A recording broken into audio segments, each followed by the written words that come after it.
Coming at you from the Hey Yo Studios. It's the Fade Route with D and Z. Here are your hosts, D and Z.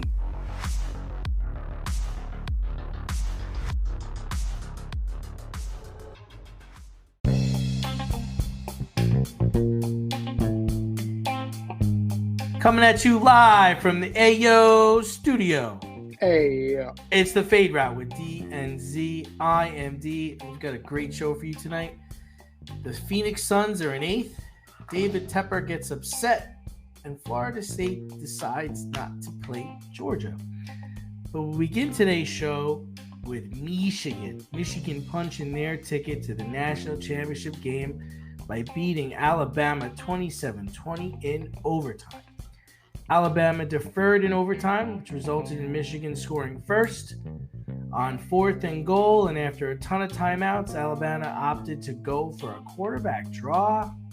4th and goal, which was stymied by the Michigan defense that had 5 sacks early on in the contest. Z, did you agree with Alabama's decision to defer in overtime and to run a quarterback draw on the final play of the game? are you crazy? I'm just asking for a friend. Are you crazy? What? You know, I don't understand. Why would you ever? Why would you ever defer? Obviously, Saban's thinking, I don't know what the hell he's thinking. Why would you ever defer? Ever? Like, I don't understand that. Right? You are in overtime. Like, you are in a situation. Yeah. Like, this is it. Like, this is your season. You put your offense on the field.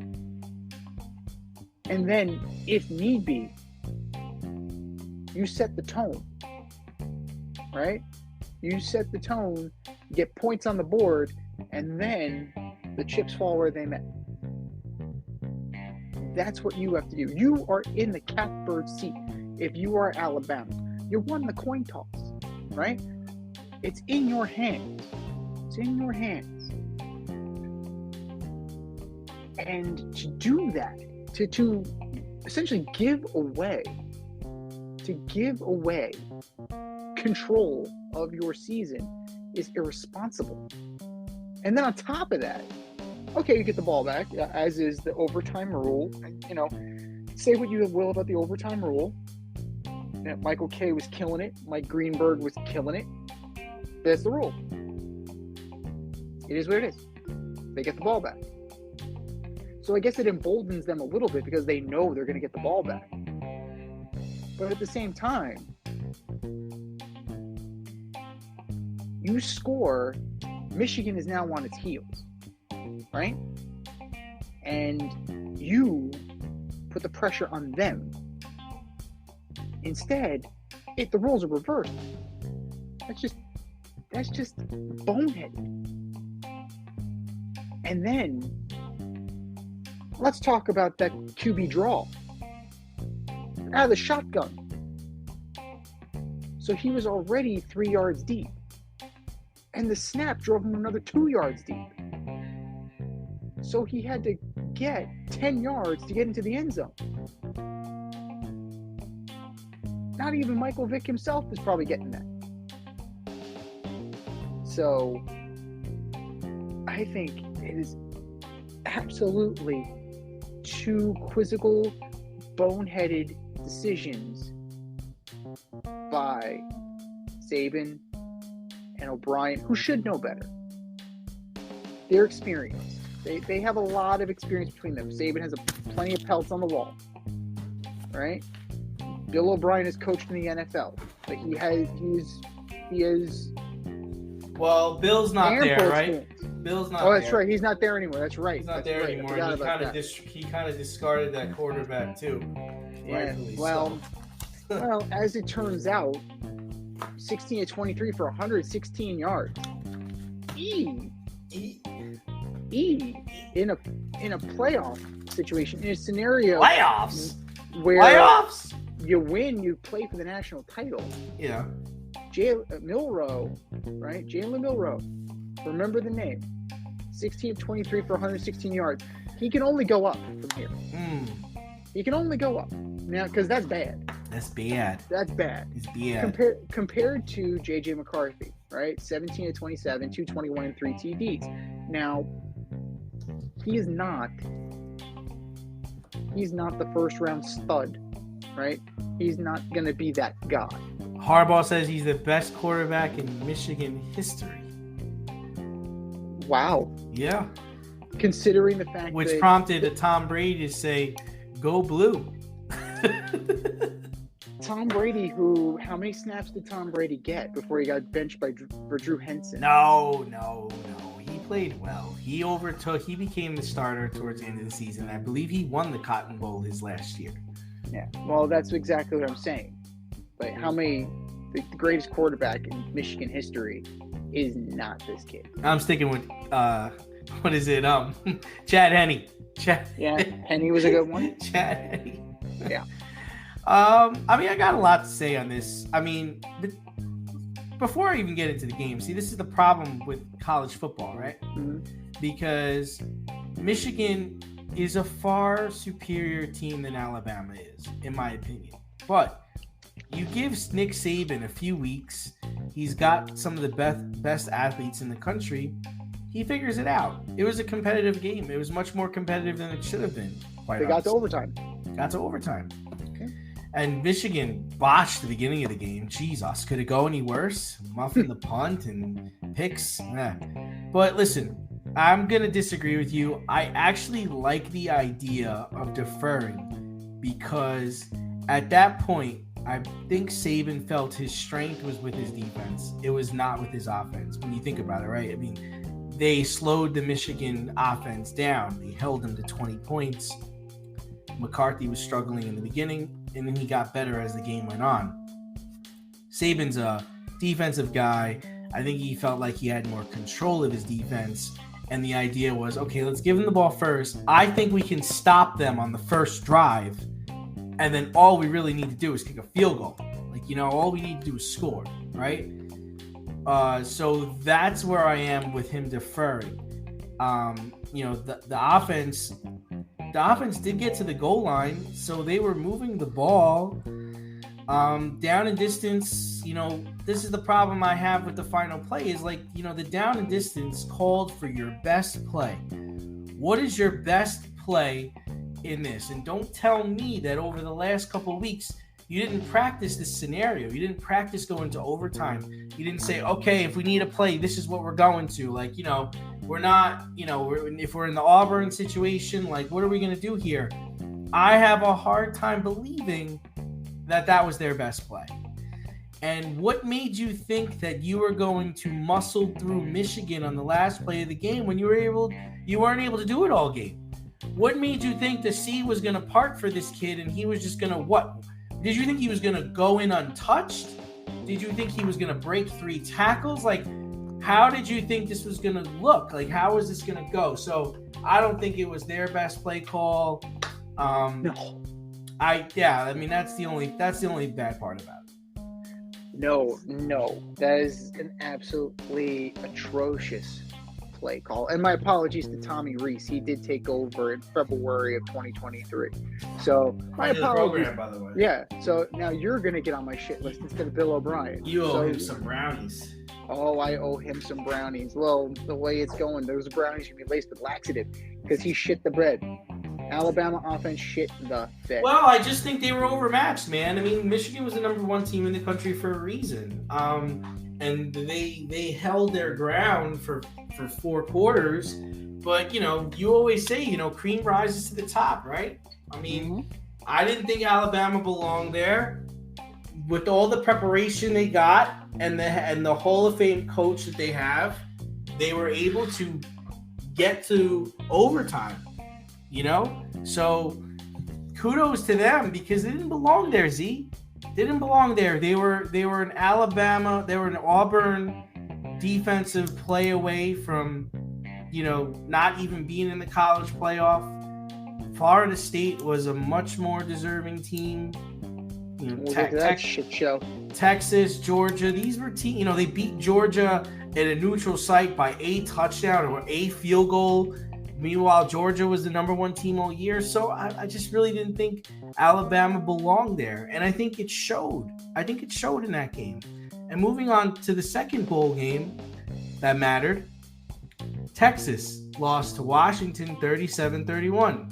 Surprisingly, the number one seed and the number two seed prevailed. Shocker. Michael Penix Jr. has had an amazing season, was a finalist for the Heisman Trophy. All kinds of passing records set. Is Michael Penix Jr. a first-round pick? 4,648 yards, 35 touchdowns, 9 picks. A QBR of 85.7. 6'3", 213. Checks all the boxes of the prototypical NFL quarterback. The athleticism is there. The arm is there. And yet, Daniels won the Heisman, right? You have Caleb Williams in the discussion for number one pick. You have Drake May in the discussion in the top 5. Bo Nix is there. And Michael Penix Jr., just everybody's projecting him as a second-round pick, right? They're saying, if the Giants can somehow take Marvin Harrison Jr. early in the draft and then they can wait and get Michael Penix in the second. Michael Penix may not be there in the second round. He could be a late first-round pick. Why not? He absolutely could be. It's not a stretch for a guy to have as prolific a career, as prolific a season as he's had to play himself into the first round. Considering the fact that all these guys that were considered can't miss first rounders, right? In recent history. I'll throw some names out at you. Will Levis. That guy. Malik Willis. That guy. Desmond Ridder. Solid. Need I say more? Sam Howell. All these guys are like, can't miss first rounders. And some of them drop to the second, drop to the fourth, drop to the next day of the draft. So why can't Michael Penix Jr. be that guy? And, you're showing leadership and intangibles. He threw in a bowl game to advance to the national championship game against a game Texas Longhorn team. He threw for 430 yards and 2 touchdowns, plus he ran for another 31 yards. So why can't he? Why can't he? Now, would I like the Giants to explore that in the second round? Sure, why not? If he's there, why not?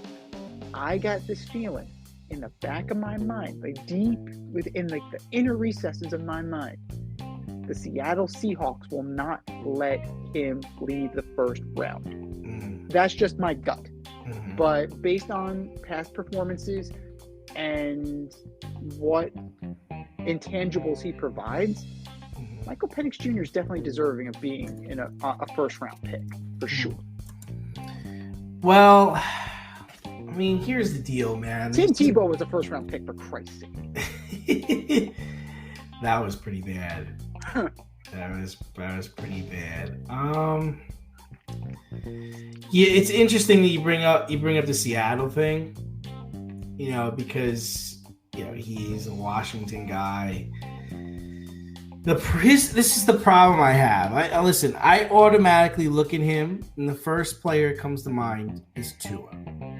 Okay, maybe it's because he's lefty. He throws a pretty spiral. Tua is the first person that comes to mind. Okay. Now, Tua was drafted in the first round. But let me ask you, Z, do you think Tua's a first rounder? After watching him this season, is he really, in the last 2 seasons, is he a first rounder? If you throw Tua on the Raiders, are the Raiders a playoff team? No. If you throw Tua on... Wait. First of all, if he's on the Raiders, is he still alive? I don't even think he's still alive. If you put Tua on the Bears, are the Bears any better? Does Is Tua still one of the passing leaders if he's on the Bears? It's tough to throw in Chicago, man. I don't know if he's got the arm for that, man. I would say not with those receivers. Yeah, so I mean, here's the deal. It's like Waddle and Hill certainly help. Yes, exactly. Tua's in a situation where he's got an offensive guru. He's got skilled players at the skilled positions. Hill, Waddle, Arcane, all those guys are phenomenal players. Mostert, you know? Now, the other problem I have with Penix Jr., dude, is he tore his ACL twice, man. He tore it twice. And he had a significant shoulder injury his second year in Indiana. Now, I'm not saying he can't be drafted. I mean, you've got him going to 15 with the Seahawks. Maybe the Seahawks trade back and get him later. I think it's an overreach, right? Because I would think that a guy like Bo Nix is going to go in the middle rounds, right? And maybe, here's an idea, maybe the Vikings take him in the top 12, maybe. But to me, when I'm looking at him, if I've got my Trent Baalke glasses on, if I've got my John Lynch hat on, actually, no, I'm not putting that hat on. If I put on my GM cap, to me, he's a third or fourth rounder, man. He's a roll the dice kind of guy. I think he could be somebody, but I can't invest more than that. And, you know, I think the Raiders should consider it. I think the Vikings should consider it. Washington should definitely consider it. Seahawks at 15. But the injuries is what holds me back from really selling out for this guy. So let's think about Bo Nix, right? 45.08 in terms of yards, 45 touchdowns, 3 picks, bit of a journeyman. Kind of, he's been through. Oregon quarterbacks, man, I don't know. Like, there's some history that he's got to fight. Drake May, there's history that he has to fight. And he's a sophomore. Drake May's a sophomore. You roll the dice on a sophomore. You roll the dice on an underclassman. It definitely, like... Listen, I could totally see the Jets lose. I could see the Patriots losing this weekend and taking Drake May at 3. Or even the kid Jaden Daniels at 3. Because if they lose this weekend, that's probably what they're going to be. They're going to have a top 5 pick. I got a feeling that they're going to go Marvin Harrison. And then they're going to... Here's what I think. I think if there were 2, they're going to take Marvin Harrison and they're going to sign a free agent quarterback because they got burned by Mac Jones. I think they're going to be a little gun shy because think about where they got their successful quarterback and think about where they got burned, right? They did something very unpatriot-like by drafting Mac Jones, and we lauded him for it. I don't know. Do you really feel that way? Yes. Yeah. I don't know. It seems like something they would do. They, if I recall, they traded back and got him, right? Or did they just got him with that pick? I forget. So the Patriots are known for zigging when they should zag, or zagging when they should zig. When you expect them to do something, they do the opposite. Yeah. And they were known for trading back. That is where Bill Belichick built his dynasty. Drafting a 6th-round quarterback, investing in Dante Hightower and Gerard Mayo, and drafting guys. Oh, he was picked. He was number 15. He got picked. All right, at 15. 15, yeah. So is Mac Jones. He's right in the same wheelhouse. But you're looking at a guy like Gronkowski. You know, you're taking tight ends in the 1st round, right? That's what you're doing. If you're the Patriots, you're not. Well, Gronkowski was a 4th rounder, wasn't he? I'm pretty sure he was in the 1st round. From Arizona. You might highly unlikely because he had a back problem, and that he still has a back problem. That was what scared people about Rob Gronkowski. They might have took Aaron Hernandez earlier. Let me see. So, oh wow, Amherst, New York. I didn't know that. Oh yeah, he's from upstate. He was round 2. Number 42. Okay, so 2nd round. He So was a second second round. rounder, yeah. All right, so I would say Gronk is a first round talent. Definitely, 100%. Yeah. So again, zigging where you should zag. Oh, this guy's got a back problem, right? I don't know how he's gonna roll the dice with him. Roll the dice. Oh yeah, for sure. Now, but you're not doing that with a franchise quarterback. Like you're not doing like Aaron Hernandez was taken in the 4th round of that same draft, 113 overall. Okay. So yeah, your Drew Bledsoe was a different regime, right? That wasn't the Belichick era.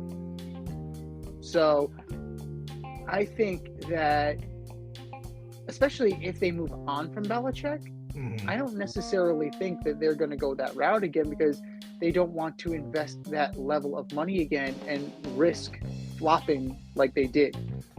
Because we'll call it. Let's call it. Mac Jones is a flop.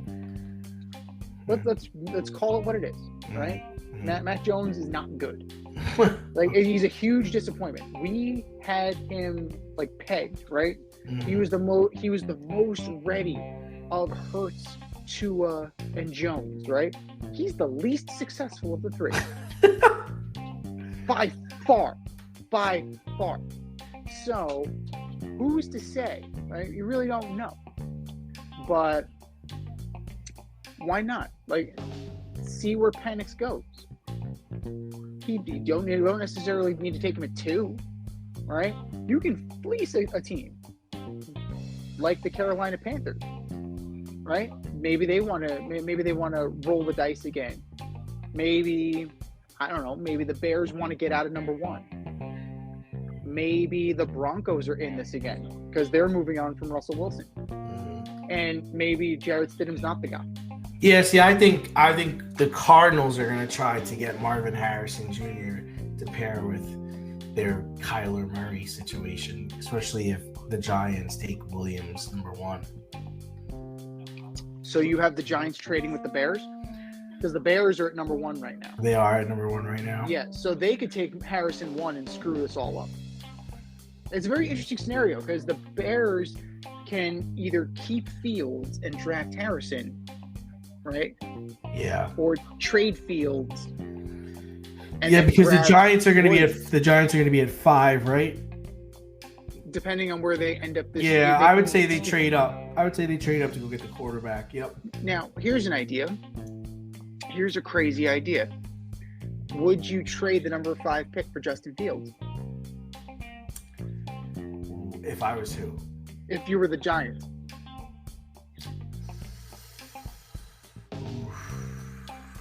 Yeah, I would. I like Justin Fields. He's got some flashes. I think he's got some flashes.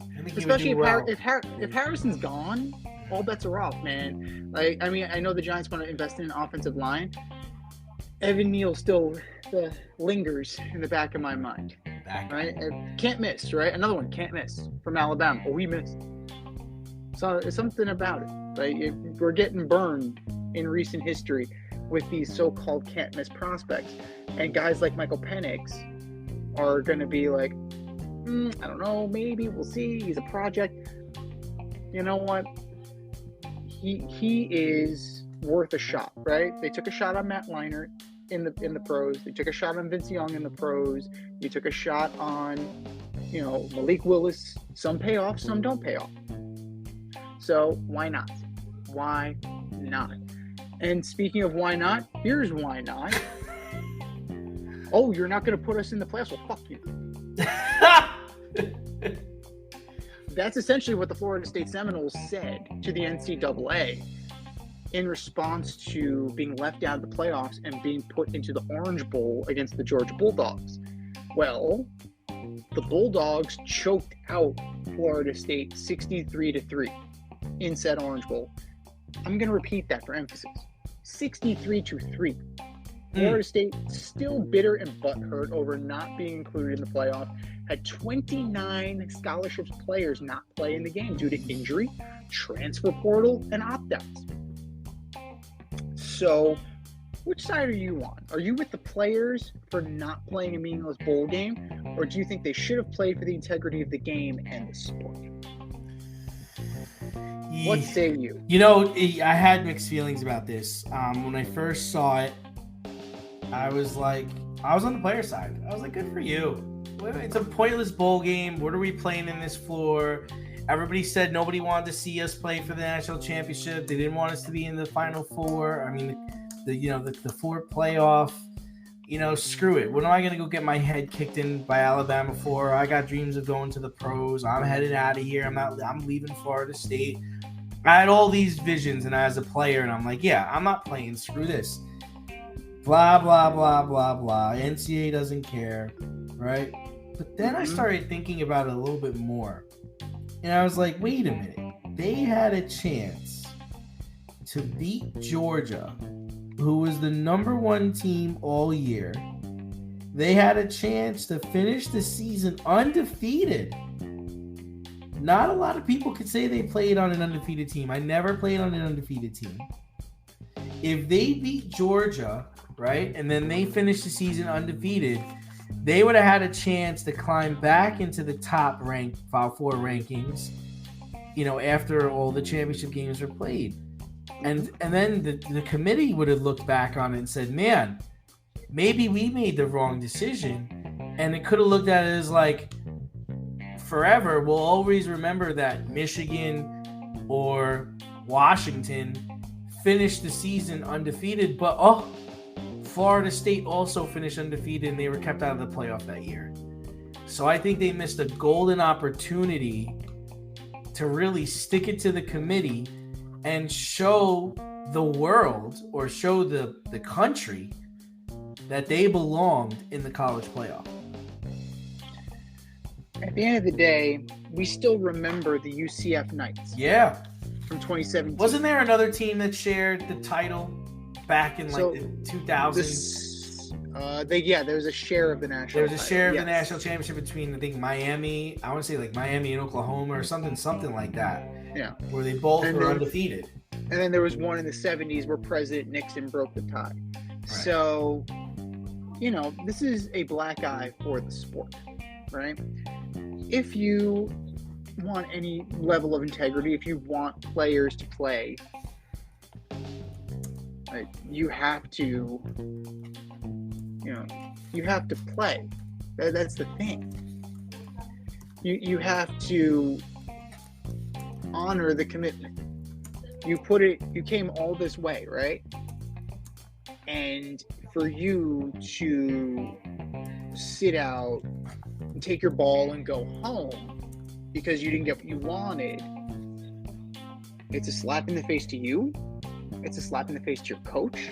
It's a slap in the face to your teammates. It's a slap in the face to everybody who supported you, because it's petty. Well, the other flip side of the Z is, maybe the other part is if let's say they all played, right? Let's say they all played and they got their heads kicked in by Georgia. Maybe not 63. Then they lost to a better team. But maybe it's 42-7, 42-10, right? But now they lose all. I mean, they lost credibility anyway. But now you really lose credibility, and they're like, you see, we were right. You guys didn't belong in the playoff. Now there's the thought of, well, I would have liked to see because I'm saying it. I would have liked to see them in the final, in the college playoff. I'd have liked to see them there. Now, if they got kicked in by Georgia with all their talent, then I'd be like, all right, I guess the committee did get it right. You understand what I'm trying to say? I understand completely what you're trying to say, but we'll never know. And we'll never know. Florida State robbed us of that opportunity after the NCAA robbed us of that. I'm not mad at them, but I think as a player, I hate to say this, but I think the coach really botched this, because I think he had a chance to kind of get his players to rise up and rise above. This would have been a good character teaching moment for him and for his players. Now, I don't know what message he was sending to them. It seemed like he was on board with people not playing and on board with what happened. But this would have been a good moment to kind of say, hey, we're going to rise up here. And we're going to show them that we belong in that playoff, because we're going to play the best, Orange Bowl against Georgia. And we're going to show that, because Georgia's the number one team in the country, regardless of what anybody said. They were the number one team in the country all year. And we're going to take it to them because they lost to Alabama by 3 or 4 or whatever. It's a one-score game. We're going to go take it to Georgia. That would have been more of the message that I would have liked to see him put out there. And I don't really think he put that energy out there. No, absolutely not. It was that butthurt. Yeah, it was like, screw this. Guys, do what you want to do. I got your back. You want to play, you don't want to play, I'm cool with it. And sobbing about not being in instead of being like, whatever. Like UCF did, right? That's what UCF did, right? They didn't take their helmet and go home. They're like, we're undefeated, we're gonna finish undefeated. And we're gonna take it to whoever we're playing in the bowl game. And they did. And what did they do? They hung up their own national championship banner. Right. So that, like, to me, that mindset that Scott Frost had is so much better. Right. Like, it's so much more competitive. It's in the spirit of competition. It's in the spirit of football, right? That's football. I mean, that's football, right? That's really what it is. That's what it's about. But, I mean, I get their frustration. I get why you're upset, but you doing that is not hurting anybody but yourselves. You missed a chance at having an undefeated season, man. Like, nobody gets to do that stuff. That's the part that kills me about it all. It's like, you know, like I said, in the beginning, I was really like, nah, screw them. I'm not playing. But then when you think about, man, we could have finished undefeated and we could have went out and beat Georgia, who was the number one team all year and really showed the country we were the best. It was a missed opportunity. Completely. And let's spin it forward, right? You have 29 scholarship players not playing, right? Whether they're exploring the transfer portal and opting out of the game to protect themselves for the NFL draft. If I'm an NFL organization, that's giving me pause. Yeah, I think so. A little bit. It's hard to say now with the whole NILs and everybody's kind of looking out for themselves. So it's kind of hard to figure out if that really plays. If anybody has that kind of loyalty anymore to a team, right? Mm-hmm. Because you can play for one team 1 year and then you're on to the transfer portal, and I'm just going to put on a different color next year. Completely. It's look at the organization that Deion Sanders was able to build through the draft, through the draft and free agency, right? Through the transfer portal, which is essentially college free agency. The thing about the transfer portal is my mind's gone back and forth about it a lot, and I don't have a problem with it, but what I do think is I think the timeline for the transfer portal needs to be pushed back. Mm-hmm. Like, I don't think right after the season ends, players should be able to enter the transfer portal. I think it should take time. I think it should be a month or 2 weeks because, right after the season's over, if you're a young college student, you've got all these things going through your head, right? Mm-hmm. It's like, man, I don't really want to take this final. I'll just transfer out of here. My grades don't really matter. Like, there's so many other things going on where if you just take a step back for a minute and just kind of think about, okay, maybe I will come back here because, I don't want to move and I really like the school. I mean, how many players do you think have entered the transfer portal and not immediately regretted it, but like, oh, shit, like I got to go to Iowa, like, or damn it, I got to go to Idaho, I wonder how many kids, like, after they enter the transfer portal, make their decision like, man, I decided this too quickly. Can I get out of this? Can I change? Like, I wonder. Well, I mean, I'm sure there's plenty of them. The same way that kids commit and decommit as quickly as you see them, right? We had a player decommit from the Gators, and they're going elsewhere. Right. So it happens. Now, I think it's something as far as NILs and transfer portal that you need to put a cap on the number of players you can put in through the transfer portal because there's no reason, and I don't mean to be harping on Deion Sanders because, I thought he did a good job at Colorado, all things considered. They went from 1-11 to where they are. So there's growth. But you bring in 87 guys, you better fucking do something. Mm-hmm. And they didn't do well. I mean, they started off hot, but they faded. compared to 1-11, right? There's growth. But when you bring in a whole new organization, yeah, that's going to happen. So I think there has to be you can't bring in 80-something guys. Like Right. that's absolutely absurd. So that's definitely something for the NCAA, the toothless NCAA. They're toothless. Look at what has happened in recent years. NIL and the transfer portal have basically took the sting out of everything, right? Because it's all on the open now. Like, good luck giving an organization the death penalty. You might as well take that off the table, right? SMU would have been legal, right? Eric Dickerson and Craig James and all that Pony Excess, it would have been legal now. So, I think that the NCAA needs to kind of remember who the hell they are and kind of get back to setting the rules and enforcing the rules rather than letting the money talk. Avoid messy accidents. Get better stopping power with your brake pads. Callahan brake pads. You never know when you'll be driving in the road and there will be a truck tire that you need to avoid and save your family. Callahan Auto. We really care about what's under your hood.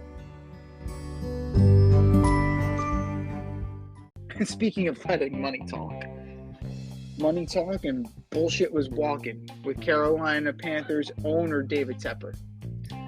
He's in more hot water this week after a temper tantrum as he appeared to throw a beverage at a Jaguars fan while sitting in the visiting owner's box on Sunday in Jacksonville. Obviously frustrated by the way his team was playing, Tepper threw a drink at fans and then left the box.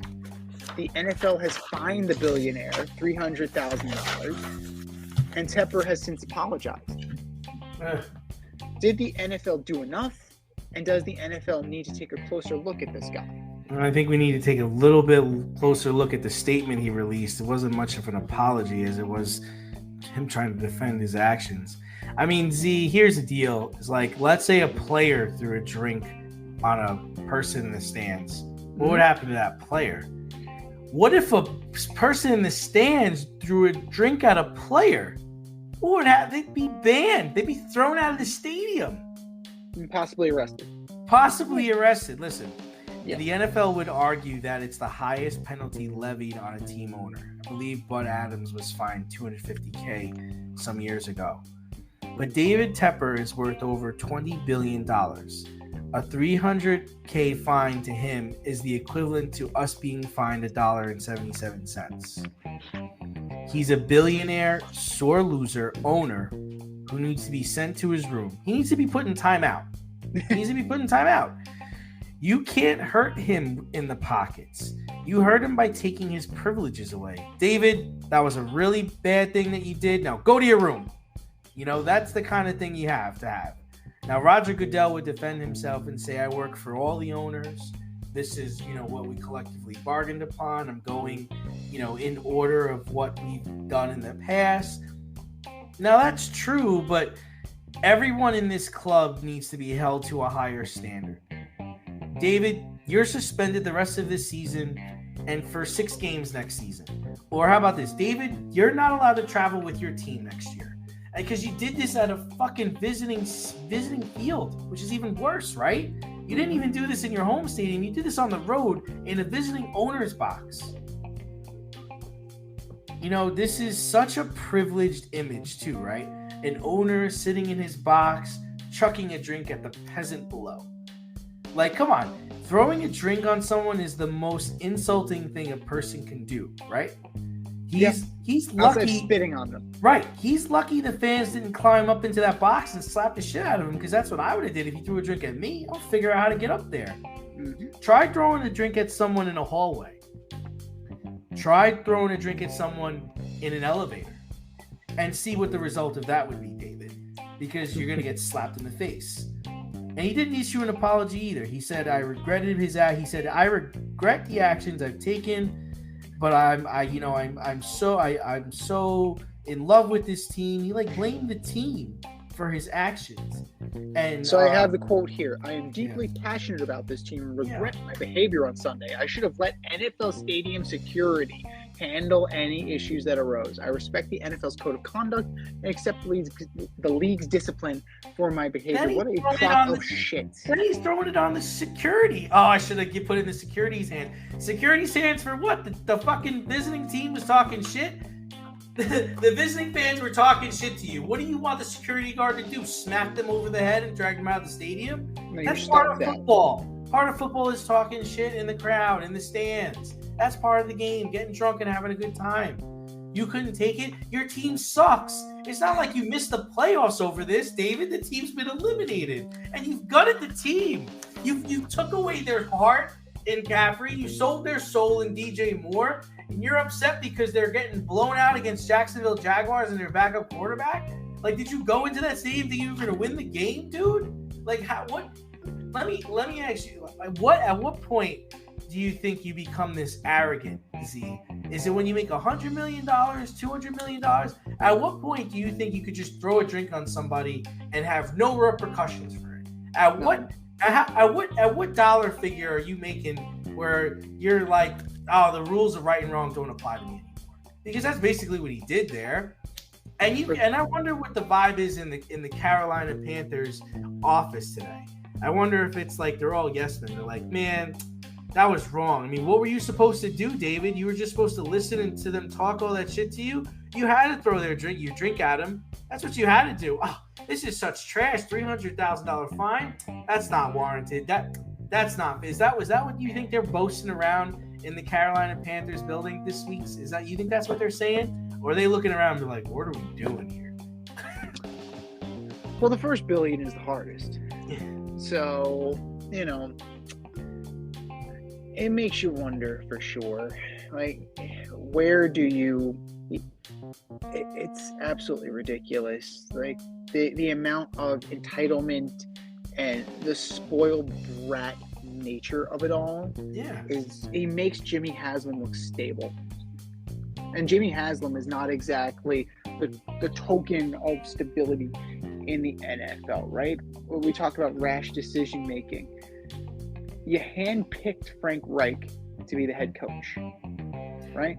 Supposedly you intervened with the taking of CJ Stroud as opposed to Bryce Young, right? You stepped in and said, no, I want Bryce Young. CJ Stroud, who's about to become the offensive rookie of the year. He was an MVP candidate until he hurt himself. Until he got a concussion. Yeah. So CJ Stroud was in the discussion for MVP. But no. I want Bryce Young. You traded for the number one pick. You traded away DJ Moore for it. You traded away Christian McCaffrey. Right. This is wholly on you. It's time for David Tepper to look in the mirror and say, I fucked this up. But guys like him don't do that, right? In the world of PFTS, in the world of people for that shit, that's what coaches are for. That's what GMs are for. They're here to insulate me so I can fire them and they can be fall guys so that I never have to take accountability for my stupid and rash decisions. Much like George Steinbrenner, right? George Steinbrenner, how many times did he fire Billy Martin? Right? He was buried in my town, by the way. There you go. Yeah, I'm sure that George is waiting on him to fire him again. So, how many times did a GM or a hitting coach or a player catch this wrath because of George Steinbrenner, right, and his own shortcomings? And what did Major League Baseball finally do after the whole Howie Spiro thing with Dave Winfield? Finally, they said enough is enough, and you cannot run your team anymore. Go away. You can keep signing the checks, but you cannot conduct day-to-day business. And eventually we'll get to the point with David Tepper, if he continues down this path, that the NFL will have no choice but to say, you cannot continue to run your day-to-day business. Because not only do you suck at it, 2-14, you are what your record says you are. That you said it, the team sucks. You ran it into the ground. That's all you're in 5 years, he's really just been terrible. Yeah, you ran this team into the ground. This team, less than 10 years ago, was in the Super Bowl. Was it 2015? Yeah. Something like that? Yeah. They only had like one loss that year, too. Yeah, they were 15. Cam MVP. Yeah. Greg Olsen. Yeah. McCaffrey. Yeah. Like that the halcyon days of the Carolina Panthers weren't that long ago. And to see the precipitous drop in this organization since then, since really Jerry Richardson died, since the previous owner, like, he was thoroughly invested. He brought this team from nowhere. He was the expansion owner. So that's kind of a big deal. To see that level of passion for this project being bastardized by this hedge fund bro, this hedge fund billionaire based out of Miami Beach, right? It's absolutely shameful. But money talks. And they're going to keep getting shot after shot after shot after shot. Right? Just like Stan Kroenke. Stan Kroenke can just turn around and move the team out of St. Louis to LA on a whim. Just cut. Yeah. He wins, though. That guy actually wins. He knows that guy actually knows what he's doing. But he does know how to fuck people over, too. Yeah, he fucked over an entire city. An entire city. He fucked over St. Louis. So that guy can never go back to St. Louis ever again. That guy.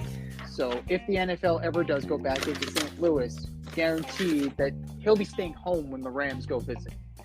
But, they definitely need to figure it out in terms of what's going on here. It can't just be about the money and the influx of cash that's coming in, because it's got to be about the type of guy that is coming into the league too. They worried about Mark Cuban, right? Years ago when he wanted to get into the league, that I don't know, he's outspoken, I don't know about Mark Cuban, but they let Dan Snyder in. Right? They let this asshole in. They let Jimmy Haslam in. He's been quiet. He has been in recent years because the Browns are good. The Browns are finally good because he took a step back and he let people actually do the jobs. Remember when he had Paul DePodesta running the team? Yeah. Why? It's baseball. Like, what does a baseball GM know about football? Like, please tell me that. They're two different sports.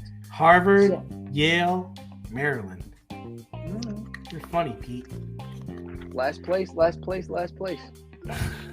So good for you. But, it's definitely like the NFL needs to vet their guys. It can't just be how big is your check. Right? That's not how these things work.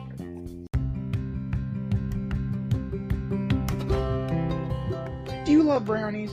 Of course you love brownies. But you know what's better than a brownie? A delicious, handcrafted, gourmet brownie delivered right to your doorstep.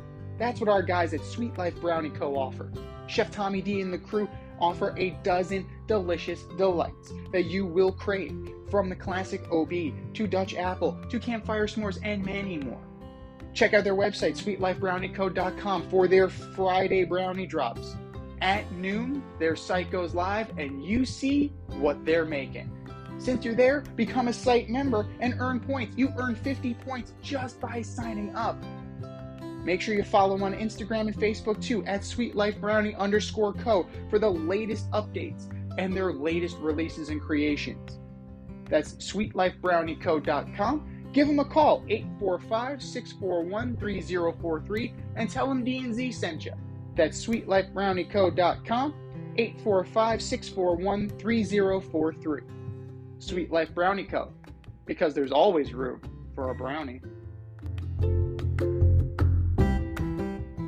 speaking of how big is your check, and that's not how these things work. Don't look now, but the Phoenix Suns are in trouble, man. They're in the 8th spot in the West. Bradley Beal is hurt. There's my shock face. And there are rumbles and grumbles that our buddy Kev isn't happy. You know, maybe it's his burner accounts, but he's not too happy in Valley of the Sun. So, can Durant force his way out of Phoenix yet again? Or does he need to be a big boy, put his pants on, and make this work? I just think he needs to make this work. I think, you know, I've already got a different view of him because of what he's done in his career, winning the championship with the Warriors and then, you know, going to Brooklyn, then forcing his way to Phoenix. I mean, if he leaves now, I just think it really damages his legacy. And he's going to say he doesn't care. I truly don't think. Bro. I don't think he cares. I think I do. Bill Simmons would disagree with me. Bill Simmons seems to think that he does care, but I don't think he cares. I really do think he's on a different level. But the problem is like the game is evolving, and the game is just gonna pass him by. I mean, he can't be happy with the way things are going. He's being asked to be a rim protector, a scorer, play defense, bring up the ball.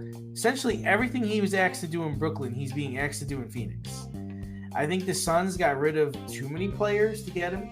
I don't think he anticipated that the Suns were going to have to gut the team the way they did. They don't have enough to be OKC. They don't have enough to beat the Sacramento Kings. They don't have enough to beat the Lakers in a 7-game series. This is the truth. And despite Durant being an incredible talent, I don't think there's anywhere for him to go. Like what's a team that could afford him? Like New Orleans could afford him. He ain't going to New Orleans. The Knicks could afford him. The Knicks ain't going to give up players to get him because the Knicks are happy with what they have right now.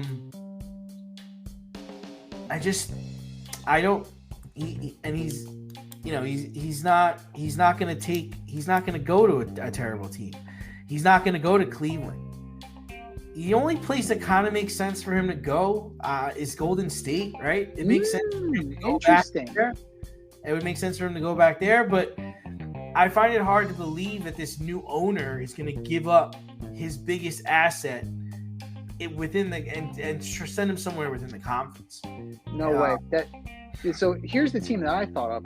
I'm surprised you thought Western Conference. Miami. But that's another team that I think they're happy with what they got. Like, I don't think they really want him. I don't think so. I really don't. I think they're happy with what they got going on. They got Jimmy Butler. They have Kyle Lowry. They have Bam. Like, they're not going to give up their top young players for Kevin Durant, who could flake out on them. I mean, that's the relationship. That's the relationship with the game that he's having right now. You know, that's his reputation. He's sullying it, right? He went from a mercenary. Yeah, he was a merc for sure. He was a merc, and now he's a flake. Yeah, and he's a petulant child, much like in the way James Harden is and Kyrie Irving is. It's just not working. Like they're just not gelling. Like it's just, if you watch their games, it's awful basketball. Like it's awful to watch. And the other thing is, I hate to say this, but he's being asked to do so much in Phoenix. He's gonna get hurt. He's gonna get hurt because he's just being asked to do too much day in and day out against some of the best teams in the league, and it's exhausting. I mean, he's 7 foot. He doesn't have a lot of muscle or weight to him. No, those legs are really scrawny. Like Dirk was a soldier. Like, you know, he was a big guy, but he was a big guy. Like that's not what Durant is. I thought maybe Dallas too, but I think Dallas likes what they have going on. Like a lot of these teams just like what they have going on. They're like, why am I going to bring this guy in when he could leave? He could just get sour on this and be out. Yeah. Dirk was big, but he had guys on his team that were bigger. Yeah. Right? The problem is, like he's got on Ty Chandler. Tyson Chandler is such a beast. beast. Sean Marion, Jason Kidd was a big. People don't realize this kid's 6'6", man. He's a big point guard, tall dude. Yeah. You have Azubike on Phoenix. Yeah. Okay. You have Bol.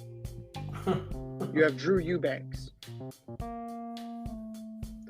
And you have Chimezi Metu and Nurkic. Those are the only guys that are kind of in Kevin Durant's height range, but none of them are in his talent range. And that's a problem. Kevin Durant is also the oldest guy on the team. Yeah. He and Eric Gordon, who's bitching about playing time. So it's something to be said about this roster. They went all in, but in doing so, you're absolutely right. They sacrificed so much. They made a Faustian bargain, and sending DeAndre Ayton is proving to be a bad move. Because what did DeAndre Ayton do? Protected the rim. Right. He was there. Like he allowed Kevin Durant to be Victor Wembanyama, right? They allowed him to be the big who can shoot. And doing that, like getting rid of him, it made this team very thin. And then replacing a guy like Chris Paul, say what you will about him, but you replace him with Bradley Beal, it doesn't work. Because as much as Chris Paul gets hurt, Bradley Beal gets hurt more. So we brought a guy in who's more brittle. Good job. But I would have to imagine that they ran the Bradley Beal thing by him, right? Like they must have said, "Hey, we're gonna go get Bradley Beal. How do you feel about that?" I find it hard to believe that they went to get Bradley Beal and they didn't ask if Kevin thought that was a good idea or if he was interested in that. You tell me I'm getting Bradley Beal. My first response is why? Why? What has he done for me lately? What has he done recently? Like, I don't know. Come on now. Bradley Beal hasn't been relevant in years. Now, Kevin Durant has no choice. But the Phoenix Suns also have no choice. There are no resources here. What are you going to do? Trade Devin Booker? Like, what is moving out so you can get reinforcements? Are you waiting just for veteran buyouts? Like, are you just waiting for guys to get, like, cut? That's all that's the only hope you have.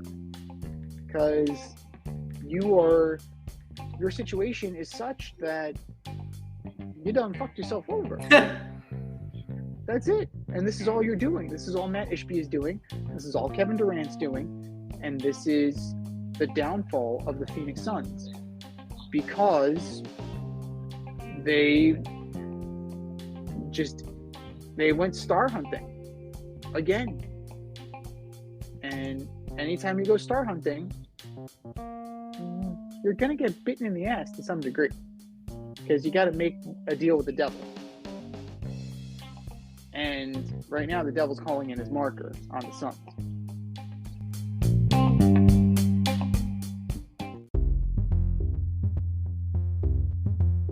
Are you in need of air care maintenance or service? I have the company for you. Air Care Technicians. They service the Westchester and Northern Bronx area and can help you with all your heating and cooling, maintenance, and service needs. Just give them a call at 914-315-1547. Again, that's 914-315-1547. Or shoot them an email at aircaretechnicians@gmail.com. These guys are the real deal as they are veteran-owned, licensed, and insured. Make sure to tell them that D&Z sent you.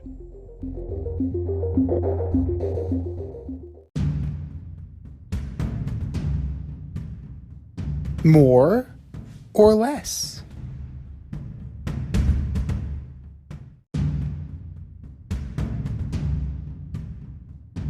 All right, boys and girls, we have a statement, and it's either more likely or less likely that it's going to happen. More or less, number one, a little analogy. Chris Sale will be to the Braves, as Justin Verlander was to the Houston Astros. Yes, more likely. I love this trade. I wanted them to sign Snell, but I am glad They got Sale. I'll take it. Give me 6 innings. Keep the visiting team under 4 runs.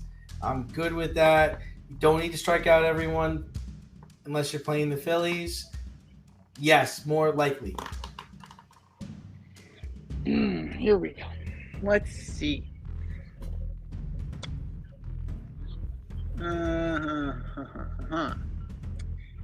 Which Chris Sale is going to show up? Is he going to be the guy from 2017 who had 308 strikeouts and pitched 214 innings? Is he going to be the guy who punches a wall and breaks his hand? Is he going to be the guy who only throws 42 and a third innings? Is he going to be the guy who got his nipple rings infected and was out on the IL with a nipple ring infection? Last year, he pitched with 3.8 ERA. At this point, he's a professional beating taker. He's the Andrew Dalton of the roster. Now, the Braves do have a track record of turning guys around. So we'll see. You have a guy like Charlie Morton. Maybe he can kind of be that guy. I think trading Vaughn Grissom for him was too much. But this is a little bit of the salary dump from the Red Sox, too. So they had to do what they had to do. I think it's less likely. I think it's an overpay for a guy who's on the tail end of his career. And I think it's more Justin Verlander from the Mets than Justin Verlander from the Astros. Well, he did eventually get to the Astros that season and pitched well for them. He made it back to the Astros, and who's to say the Red Sox don't reacquire Chris Sale at the trade deadline if they're in the hunt and he's kind of like middling along. So who's to say there isn't a similar arc? But I think it was too much of an overpay. Vaughn Grissom is going to be a stud in this league. Like that was a big acquisition for the Boston Red Sox. But it all boils down to health for Chris Sale. He hasn't been very healthy for a long time. Consistency, there is none of late. When he was in his heyday, when he was in his prime, dude can shove completely. I think that, however, that is a long time ago. 2016 was a banner year for him in terms of innings pitched, 226 innings. He barely made it over 100 last year. So he's not the ace, right? At 35, 36 years old, you're lucky if he gets to 90 innings next year. I think he's going to be lucky. So I'm saying less likely on this one. More or less number 2, Frankie Montas will deliver for the Reds like Sonny Gray did just a few years ago. Yeah, man. I'm going most likely on this. I'm the optimist today, man. Clearly. It's listen, is he healthy? If he's healthy, this guy is going to succeed in a small market. New York was too big of a stage for him. This move makes sense. I think he'll have a similar to the same success that Sonny Gray did. You know what scares me about this? Is that it is exactly the same career path, right? Except for that little stay in Minnesota for Sonny Gray. I am going less likely on this, just because this is gonna take him to Great American Ballpark. And Great American Ballpark is very, very small. It's extremely small. In Oakland, he gave up 20. His high water mark was 20-21. He gave up 20 home runs. Then in 2022, they dealt into the Yankees. Turns out he's pitching hurt. But even so, in a very short sample size in the Bronx, he gave up 6 homers in 39 2/3 innings. Great American Ballpark is just as small as Yankee Stadium, and in the summer, it's a launching pad. So I am not as bullish on Frankie Montas as you are. Perhaps they can figure it out with him. I mean, he's plenty fresh. He threw 1 1/3 inning last year. 1-0. 1 1/3 innings pitched. So, career 37-35 with a 3.90 ERA. I'm not exactly high on him either. Will he have a bounce back year? Yes. But not as the career resurgence that Sonny Gray had. That parlayed him into a really good run with the Twins and then parlayed him into that contract with the Cardinals. But I just don't see it for Mr. Montas. More or less likely, number 3, we are witnessing the most talented era of NBA basketball. Yeah, I'm gonna say more likely. Like, if you look at the league right now, you got teams like the Thunder, the Grizzlies, the Kings, the Rockets, the Pelicans, the T-Wolves are all relevant. 5 years ago, the Golden State Warriors were one of the most efficient offenses, scoring 118 points per 100 possessions. Now there are more than 5 teams that fall into that category. I think that's super impressive, man. I think there's stars all over the league. The Boston Oklahoma City game last night was fire. There's not a lot of bad. The Pistons are bad. Yeah, They finally won. Pistons are bad. The Spurs are bad, but they have a star. Like, they have a guy that's gonna learn the ropes. But New Orleans Pelicans are good. Like, there's a lot. I feel like the stars in the league right now are evenly sprinkled all throughout the league, and that's what you want. You want to have competitive basketball every night. Well, what are we talking about? Really, what are we talking about when we talk about most talented? Are we talking about the quality of player, or are we talking about what you're talking about, which to me sounds like parity? Right? There are no super teams, and the super teams that were put together are not doing great. Yeah. I think what are we talking about? I think there's a lot of talent spread out all over the league, and I think there's different generations of talent. Right? You've got the Tatum. Like era players. You've got nobody's really left from the Kobe era. You've got the new up and comers, right, with Ja and Williamson. You've got the new class of players that you got Shai Gilgeous-Alexander, Chet Holmgren, Wemby. Like, there's like 5 generations of talent in the league right now, and I can't remember a time when that really existed. Going back 7-8 years to now, you've got 5 different generations talent. Okay, yeah, you could say that KD and LeBron are kind of the older guys left from the kind of Kobe era, so to speak, and they've still got talent, right? Mm-hmm. So yeah, I don't know. I'm thinking the last time the league was this talented was probably 1993, 1994 when Jordan was wrapping up his last ring, because at that time you had Shaq just came into the league, the Anthony Hardaway, all those guys, Hakeem Olajuwon, Patrick Ewing, like that was the last time I think there was that much talent in the league. So you're looking from the time period of 1990 to 2000, I think is probably going to blow this era away in terms of talent, because you still had Magic, you still had Larry Bird, you still had the Bad Boy Pistons, you still had Michael Jordan. Yeah, but they were all alone. With that, the Bad Boy Pistons were wrapping up. 90 was their last championship, and then they broke up the team. Isaiah got hurt, and it was a wrap. Larry Bird was on the decline with his back, Magic was on his way out of the league because of the AIDS test. So, not really, dude. Like, no.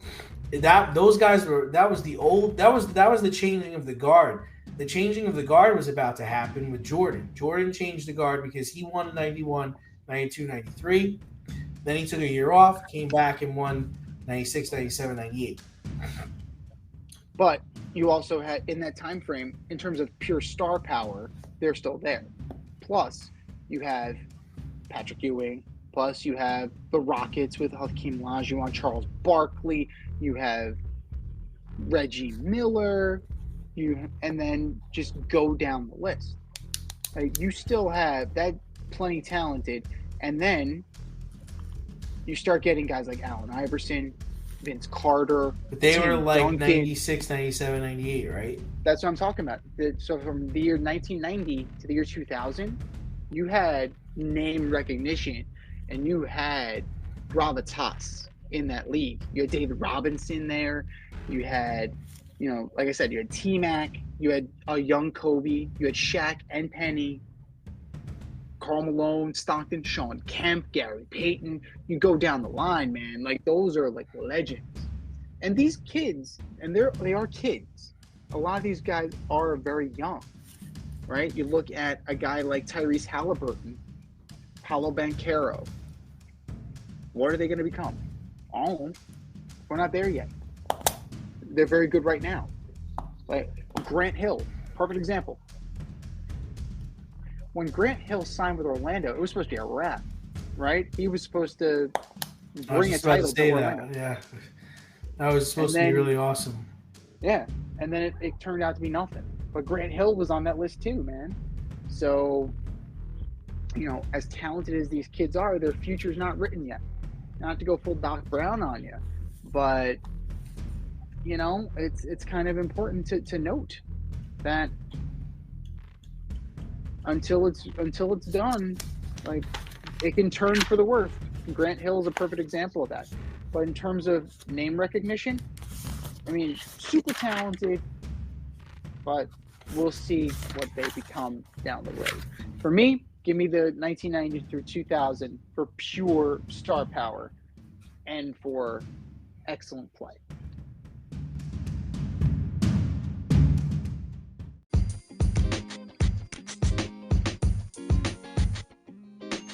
Your favorite podcast has its own merch line now. Go to the Fade store with DNZ.com today for all your Fade Route merch needs. I'm talking tank tops, t-shirts, sweatshirts, like yoga pants, we got those too. Like some cool accessories, we got those too. And we're not done yet. We have so much more planned for you, but check out what we have today at the Fade store with DNZ.com. That's the Fade store with DNZ.com.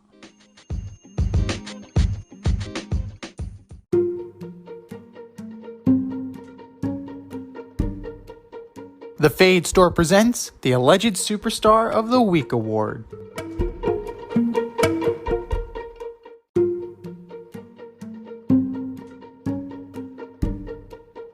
All right, boys and girls, you know what time it is. It's time for the Alleged Superstar of the Week. You know how it goes. We put up a poll on our X account at Fade Route DNZ, and you vote, and you vote, and you vote, and you vote. And the winner of said vote gets a shout out on this here show and takes home the coveted ass trophy. And do you know who took home the coveted ass trophy for the entire year of 2023? Ooh, no, I don't. That would be VAR. Replay took home the ass trophy for the entire year, and it's very fitting because Replay has been ass for most of the year. It's been ass for most of the year. It's been ass. That's great. But that was last year. This is this year. Let's start off on the right foot. Who is your Alleged Superstar of the Week, D? Who are your nominees? First up, I've got David Tepper, owner of the Carolina Panthers, throwing your drink at a Jaguars fan because every move you have made with the Carolina franchise has been awful. Traded McCaffrey, traded DJ Moore, hired and fired Matt Rule, fired Ron Rivera, fired Frank Wright, drafted Bryce Young. Must feel mighty powerful throwing your drink from the owner's box to the peasants below. Try that shit in the hallway, Tepper, and see what happens. David Tepper, you are my alleged superstar of the week. Number 2, I've got the NFL for only finding a billionaire $300,000 for throwing a drink on a fan. That's the best you could do. Let that be a player, a coach, or a fan, and they get the world thrown at them. And last but not least, Joe Douglas and the New York Jets signing Dalvin Cook in the summer and cutting him the last week of the season, wasting money, his time, your time, fans' time, everyone's time. I'm so glad this season's over. Joe Douglas, you are my alleged superstar of the week. What you got, Z? All great choices, but I'm going to piggyback off of yours, and I'm going to start with Dalvin Cook. Bro, you knew what you were getting into when you signed on with the Jets. Bruh. You knew that Breece Hall was the lead dog. You knew this. So I don't feel sorry for you that you only got a certain number of touches rather. I don't feel sorry for you that you haven't reached the end zone as much as you would have liked. This is the situation. If you wanted to be a lead back, you should have gone to a place where they needed a lead back. Instead, you went to chase a ring, right? Because you got enamored by Mr. Rogers. You wanted to be in Mr. Rogers' neighborhood. And guess what happened? 4 plays in, his leg blew up your plan. So I don't feel bad for you whatsoever. Now, weeks ago, you could have requested your release. So you could have latched on with the team and you could have, played your way into the rotation and played your way legitimately into the playoffs. Now, you ask for your release now in hopes that somebody is going to come calling. Who's going to come calling? The Cowboys? Who's going to come calling? What playoff team needs a running back? You're going to go play in Buffalo with your brother? Oh, are you going to be overshadowed by your baby brother? Is that what's going to happen? Poetic justice would be if nobody signs him. That would be poetic fucking justice. You're so mean. You know what? I'm sick of this shit, man. I'm sick of it. Get him, Z. Get him.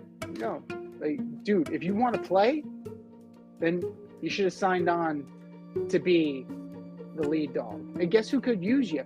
The Minnesota fucking Vikings. The team that cut you. They could still use you. Funny how that goes. I am done talking about Dalvin Cook. He can go be irrelevant for the rest of his career. Because you know what? He was irrelevant this year. At least Le'Veon Bell, when he was irrelevant, wasn't cashing a check. He walked away.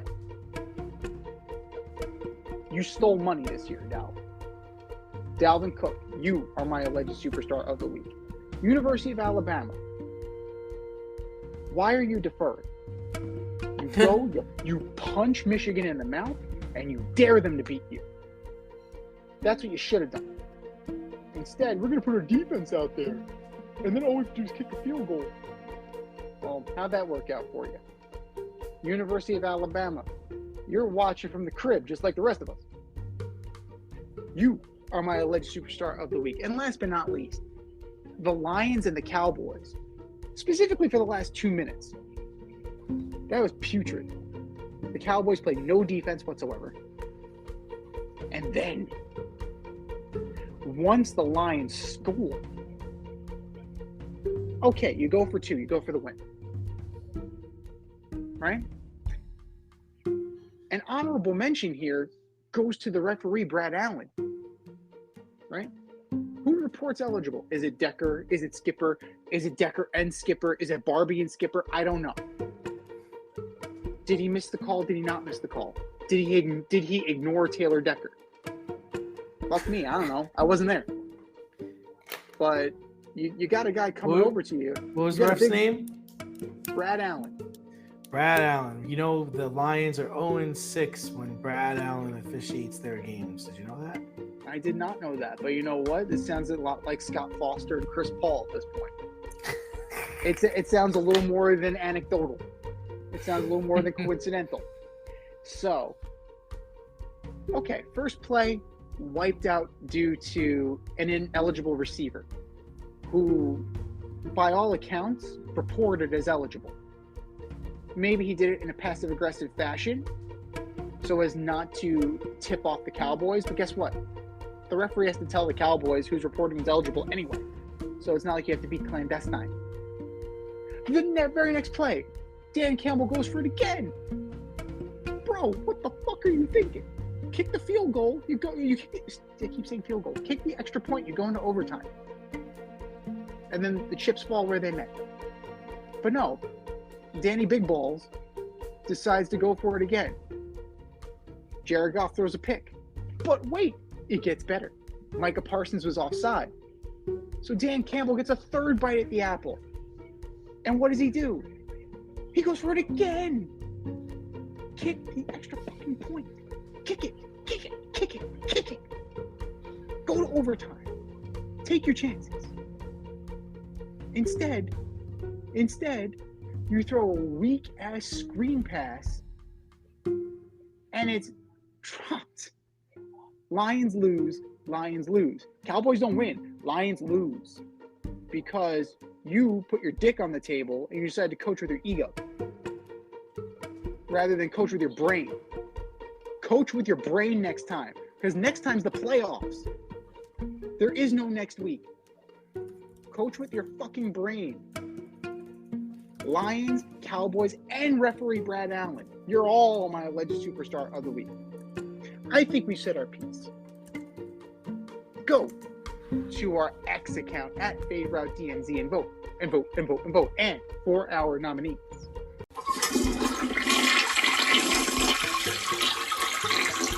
Just do better, boys. Just do better.